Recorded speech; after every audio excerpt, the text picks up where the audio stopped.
জুলাই আগস্টে 2024-এর গণ আন্দোলনে গণ অভ্যুত্থানে আসলে বিএনপির ভূমিকা কি ছিল? বিএনপির ভূমিকা ছিল না। হ্যাঁ, বিএনপির কর্মীরা জীবন দিয়েছে। তাদের অসামান্য অবদান ভূমিকা তো এই ধানমন্ডি 32 জয় বাংলা করে দেওয়ার ক্ষেত্রেও ছিল। কিন্তু দলীয়ভাবে সাংগঠনিকভাবে বিএনপি শুধু জুলাই আগস্ট না, কখনো হাসিনার পতন চায়নি। এই কথাটা আপনাকে বিশ্বাস করতে হবে। কখনো চায়নি। গত 15 বছর একবারও হাসিনার পতনের দাবিতে বিএনপি আন্দোলন করেনি।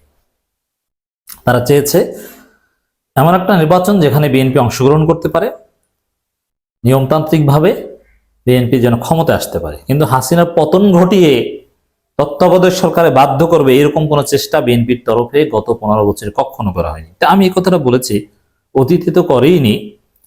আপনি 18 সালে নির্বাচন বলেন, 18 সালে নির্বাচনের পরে 4.5 বছর চুপ থাকা বলেন, 7 জানুয়ারি নির্বাচনের কথা বলেন, কোনোটাই হাসিনার পতন চায়নি। নির্বাচনে বিএনপির অংশগ্রহণ চেয়েছে, পরিবেশ চেয়েছে, এবং সেখানে যদি বিএনপিকে 50-60টা আসনে নিশ্চয়তা দেওয়া হতো, চোখ বুঝে রুটির গন্ধ পেলে কুত্তা যেরকম দৌড়ায় ওইরকম দৌড়ে নির্বাচনে যেত, এতে কোনো সন্দেহ নেই। 18 সালে গিয়েছে বলে নিবন্ধন, কিসের নিবন্ধন? আপনার হাসিনার পতন ঘটিয়ে দেশকে উল্টে দিবেন, ওইসব নিবন্ধন ওগুলো দিয়ে কি হয়? নিবন্ধন দিবে মানে আপনার এক রাতের মধ্যে নিবন্ধন দিবে। এই যে দেখেন না কি করা যায়, ছাত্র জনতা দেখিয়ে দিয়েছে। তো এই কথাগুলো আমরা বারবার বলে আসছিলাম যে জুলাই আগস্টের অভ্যুত্থানে সাংগঠনিকভাবে বিএনপির কোনো রোল নেই, ভূমিকা বিএনপির ছিল না। হ্যাঁ, জীবন দিয়েছে বিএনপির কর্মীরা, কোন নেতা নয়। বিএনপি হাজার হাজার লক্ষ লক্ষ কর্মী রাজপথে ছিল ছাত্রদের ডাকে। এই যে চট্টগ্রামের ওয়াসিম ছাত্রদের বৈষম্যবিরোধী ছাত্র আন্দোলনের নেতৃত্বে শহীদ হয়েছে, যদিও তিনি করতেন ছাত্রদল, কিন্তু সাংগঠনিকভাবে বিএনপি এখানে ইনভলভ ছিল না, পলিসি মেকিং ছিল না, সাংগঠনিকভাবে তারা এফোর্ট দেয়নি। সাংগঠনিক সিদ্ধান্তে হ্যাঁ, একেবারে শেষে অগাস্টের প্রথম দিকে এসে বিএনপি মাঠে নেমেছে, নেতারা না, কর্মীদেরকে নির্দেশ দিয়েছে আওয়ামী লীগকে প্রতিহত করতে, রাইট। কিন্তু মৌলিক সময়গুলোতে শিক্ষার্থীদের সহযোগিতা করেন, এই কথাটা আমি আগে থেকেই বলে আসছিলাম।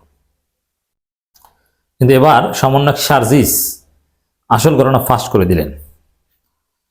তো দর্শক, সার্জিসের বক্তব্যটা শোনাই, তারপরে এটা সম্পর্কে আমার আরো কিছু অ্যানালিটিক্যাল তথ্য আপনাদের শোনাবো। সার্জিস যেটা বলছেন, 20 জুলাই 2024 আমরা সরাসরি বিএনপি হাইকমান্ডের সাথে যোগাযোগ করি।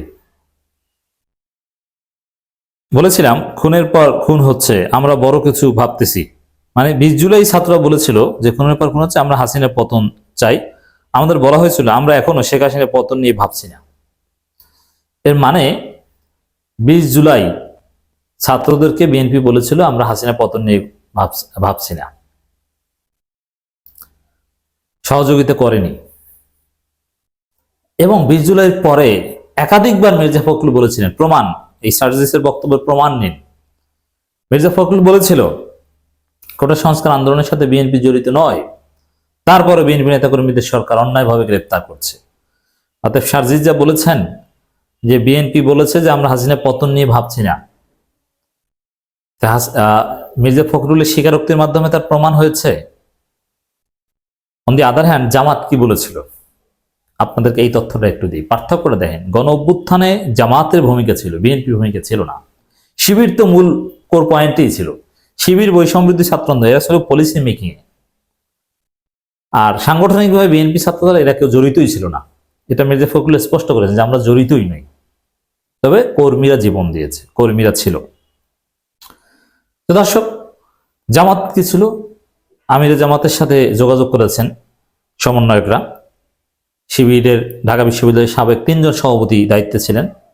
আমিরে জামাত বলেছেন যে বাবারা তোমরা যা করো, এখানে আমাদের কোনো সে নাই, তোমাদেরকে ব্লাঙ্ক চেক দিয়ে দিলাম, তোমরা বলবা আর আমরা লোক পাঠাবো, কর্মসূচি বাস্তবায়ন করবো, দায়িত্ব তোমাদের, আমাদের কোনো আলোচনা করা, জিজ্ঞেস করার প্রয়োজন নেই। সরকার প্রথম কি লাগবে বলো, মহানগর দক্ষিণ থেকে উত্তর থেকে কোন জায়গা থেকে কোথায় লোক লাগবে, জাস্ট বলবা, যা লাগবে আমরা প্রস্তুত। এই ভাষায় আমিরে জামাত ব্লাঙ্ক চেক দিয়েছিলেন। তা আমিরে জামাত বলেছিলেন যা লাগবে তোমাদের পাশে সর্বশক্তি দিয়ে আছে, এবং যখন শিক্ষার্থীদের লোক লাগতো, অ্যাম্বুলেন্স লাগতো, যা লাগতো জামাত দিত, টাকা লাগতো জামাত দিত, লক্ষ লক্ষ টাকা দিয়েছে জামাত। দেবীর চোখ ফাঁকি দিয়ে সমন্বয়কদেরকে অ্যাম্বুলেন্সে হাসপাতাল থেকে বের করে আনা থেকে শুরু করে অনেক কিছু করেছে জামাত শিবির। ঢাকা মহানগর দক্ষিণ জামাত, উত্তর জামাত, ঢাকা মহানগরের বিভিন্ন ইউনিটের শিবির, ঢাকা বিশ্ববিদ্যালয়ে ঢুকেছে।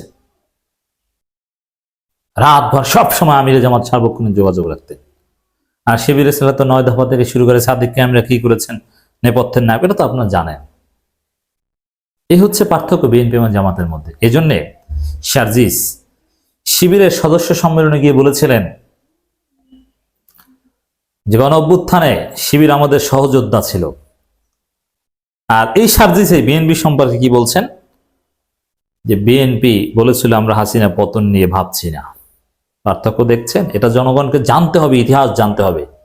এজন্যই কিন্তু বিএনপি তাদের অবদান ছিল না ক্রেডিট নেওয়ার জন্যে, নিজেদেরকে মাস্টার মাইন্ড বলে, আবার ভুয়া তালিকা তৈরি করে শহীদদের। অন্য দলের লোকজন যারা বিএনপির সাথে জড়িত নয় তাদেরকে বিএনপি শহীদ বানায়।